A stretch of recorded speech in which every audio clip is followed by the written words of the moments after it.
फातिमा की रानी माँ, प्रभु यीशु की माँ, आसरा तू ही है माँ।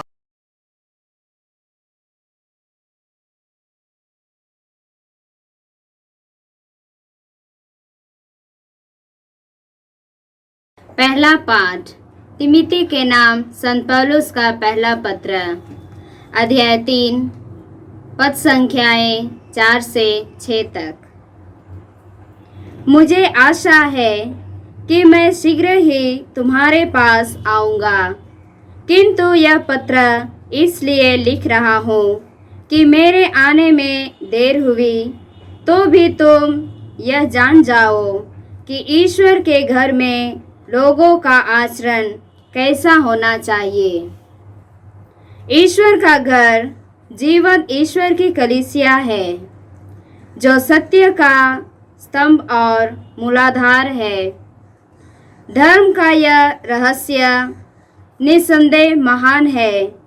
मसीह मनुष्य के रूप में प्रकट हुए, आत्मा के द्वारा सत्य प्रमाणित हुए, स्वर्गदूतों को दिखाई पड़े, गैर यहूदियों में प्रचारित हुए, संसार भर में उन पर विश्वास किया गया और वह महिमा में आरोहित कर लिए गए।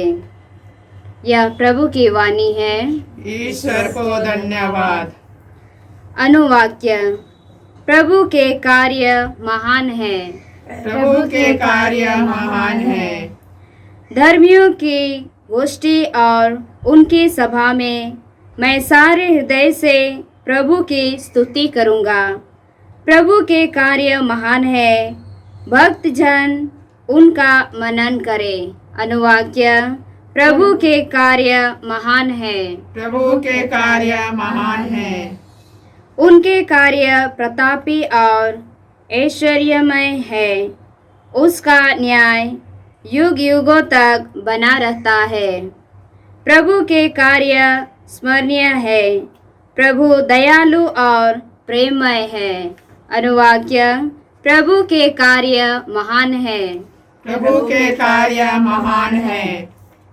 वह अपने भक्तों को तृप्त करता और अपने विधान का सदा स्मरण करता है। उसने अपने प्रजा को राष्ट्रों की भूमि दिलाकर अपनी शक्ति का प्रदर्शन किया। अनुवाक्य। प्रभु के कार्य महान है। प्रभु के कार्य महान है। जय घोष। हालेलुया। हे प्रभु, अपनी शिक्षा आत्मा और जीवन है। आपके ही शब्दों में अनंत जीवन का संदेश है। हालेलुया। प्रभु आप लोगों के साथ हो और आपकी आत्मा के संत साथ। लूकस के अनुसार प्रभु यीशु ख्रिस्त का पवित्र सुसमाचार। हे प्रभु तेरी महिमा हो। अध्याय 7 पद संख्याएं 31 से 35। प्रभु ने कहा, मैं इस पीढ़ी के लोगों की तुलना किससे करूं? वे किसके सदृश है? वे बाजार में बैठे हुए छोकरों के सदृश है, जो एक दूसरे को पुकार कर कहते हैं, हमने तुम्हारे लिए बांसुरी बजाई और तुम नहीं नाचे, हमने विलाप किया और तुम नहीं रोए। क्योंकि यूहन्ना बपतिस्मा आया, जो न रोटी खाता और न अंगूरी पीता है, और तुम कहते हैं उससे अपदूत लगा है। मानव पुत्र का आया, जो खाता पीता है, और तुम कहते हो देखो यह आदमी पेटू और पियक्कड़ है, नाकेदारों और पापियों का मित्र है।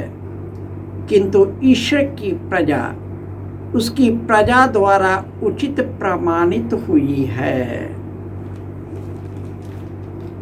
यह प्रभु का सुसमाचार है। हे क्रिस्त तेरी स्तुति हो। ख्रिस्त में प्यारे भाइयों और बहनों, प्रभु का वचन सच्चा है, उसके समस्त कार्य विश्वसनीय है, उसे धार्मिकता न्याय प्रिय है, पृथ्वी उसके प्रेम से भरपूर है।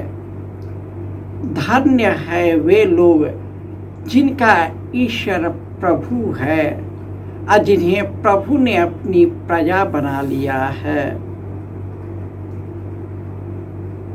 और शिष्य यीशु से कहते, प्रभु हम कहाँ जाए? आपकी शिक्षा आत्मा और जीवन है, आपके ही शब्दों में अनंत जीवन का संदेश है। प्रभु यीशु इस दुनिया में आए, अपने वचनों के द्वारा, अपने मिशन कार्य के द्वारा, चंगाई के द्वारा, क्षमाशीलता के द्वारा, चमत्कारों के द्वारा, अपने दुख भोग और मृत्यु के द्वारा हमें जीवन की ओर ले गया। परंतु यह पीढ़ी ऐसी है जो बाजारों में बैठे हुए छोकरों के सदृश है। यीशु ने वचन सुनाया और हमने नहीं सुना। उसने मार्ग दिया और हम उस मार्ग पर नहीं चला। उन्हें शिक्षा दी, उस पर हम विश्वास नहीं किया। यूहन्ना बपतिस्ता आया, उसको कटवा दिया। प्रभु यीशु आए, उनके सब कार्यों में खोट निकाला, क्योंकि उसके मन और हृदय छल और कपट से भरा है। परंतु धन्य है वे जिन्हें ईश्वर ने अपना प्रजा बना लिया है। यही कारण है कि आज के पहले पाठ में संत पौलुस कहते हैं कि ईश्वर का घर जीवंत ईश्वर की कलीसिया है, जिसका सत्य का स्तंभ उसका मूलाधार है। सत्य माने यीशु ही इसका मूल आधार है, जो मनुष्य के जैसे प्रकट हुआ, आत्मा द्वारा सत्य प्रमाणित हुआ, स्वर्गदूतों को दिखाई दिए, गैर यहूदियों को प्रचार किए और संसार भर में उनकी कृति फैल गई। फिर भी आज कई लोग हैं उनको नहीं मानते, क्योंकि वे इसी दुनिया को सब कुछ मान बैठा। मान, सम्मान, प्रतिष्ठा, एक दूसरे पर हावी होना, निरंकुश शासन करना और सत्ता को हथियाना, प्रणाम प्रणाम स्वीकार करना, नमस्कार स्वीकार करना, नाम यश कमाना, यही भगवान है।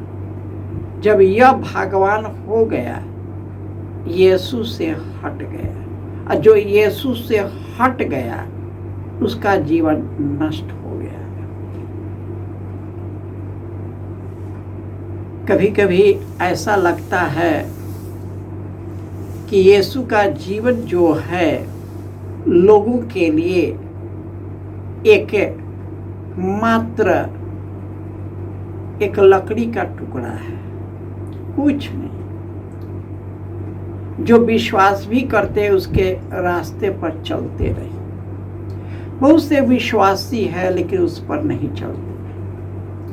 कलीसिया के सदस्य भी उनके रास्ते से बिखर जाते हैं, क्योंकि उसमें विश्वास नहीं है, उसको प्यार नहीं करते, उसको अपनाते नहीं, उसके पद चिन्हों पर चलते नहीं। इस प्रकार हम भी यीशु के दुश्मन बन जाते हैं, यीशु के विरोधी बन जाते हैं, यीशु से दूर चले जाते हैं और सांसारिकता में फंस जाते हैं। हम यीशु से संयुक्त होकर जीवन प्राप्त करें, क्योंकि यीशु ही हमारे जीवन का मूलाधार है और वही हमें अपने पिता के पास ले जा सकता है और वही हमें अनंत जीवन से भर देता है। जय यीशु।